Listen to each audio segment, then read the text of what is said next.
اگر ایک آدمی کے پاس صرف اتنا ہے کہ وہ اپنے بال بچوں کے لیے مشکل سے بندوبست کر سکتا ہے، بلکہ مسلسل اسی کے لیے مقروض بھی ہوتا جا رہا ہو، تو کیا وہ اپنے بوڑھے والدین کو بھی ہر صورت میں خرچہ اور مال فراہم کرے؟ نہ کر سکے تو کیا نافرمان ہوگا؟ اس سوال کے جواب میں پہلے دے چکا ہوں۔ بات یہ ہے کہ ترجیحات تو ہم شاید نہیں جانتے۔ آپ اس وقت تک ایک لقمہ کھانے کا نہیں کھا سکتے خود جبکہ آپ کے والدین نہ کھا چکا ہوں۔ آپ کسی مکان کی چھت کے تلے رہنا جائز نہیں ہے جب تک کہ ان کا انتظام نہ ہو۔ آپ 1 انچ کپڑا اپنے جسم پہ نہیں ڈال سکتے، نہیں پہن سکتے جب تک کہ ان کے پہناوے کا انتظام نہ ہو گیا۔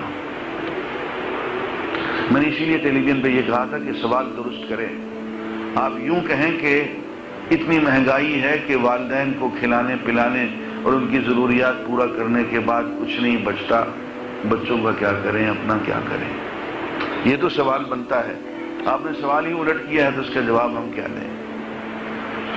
آپ پہلے خود کھا پی کے بیٹھ گئے، بچوں کا پیٹ بھر لیا آپ نے، اور والدین کے بارے میں اب آپ نے سوچنا شروع کیا ہے۔ آپ کی تو سوچ غلط ہے۔ آپ نے بخاری کی وہ حدیث نہیں پڑھی جس میں 3 آدمیوں کا ذکر ہے کہ وہ غار میں گئے، بارش ہو رہی تھی، غار میں چھپ گئے، اوپر سے پتھر لڑھک کے آ گیا، غار بند ہو گئی۔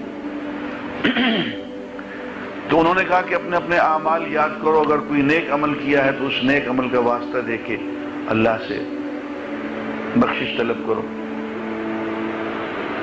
تو 2 آدمیوں نے اپنے اپنے اعمال کا واسطہ دیا۔ تیسرے کا جو تھا وہ یہ تھا کہ اے اللہ میرے بوڑھے والدین تھے، میں کبھی بھی ان کو کھلائے پلائے بغیر نہ خود کھاتا تھا نہ بچوں کو کھلاتا پلاتا تھا۔ ایک دن میں جنگل سے لکڑیاں کاٹ کے آنے میں مجھے دیر ہو گئی تو والدین سو چکے تھے، اور میں دودھ کے 2 گلاس لے کے والدین کے سرہانے کھڑا ہو گیا کہ جب یہ جاگیں گے تو انہیں پلاؤں گا۔ بچے میرے قدموں میں رو رو کے وہیں قدموں پہ زمین پہ سو گئے۔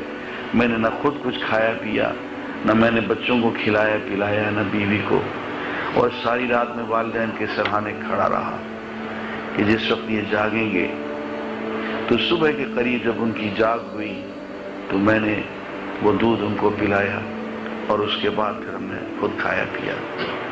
پھر اے اللہ یہ عمل اگر میں نے تیری رضا کے لیے کیا تھا تو اے اللہ آج یہ مشکل حل فرما دے، یہ پتھر دور فرما دے، اور پتھر ہٹ گیا۔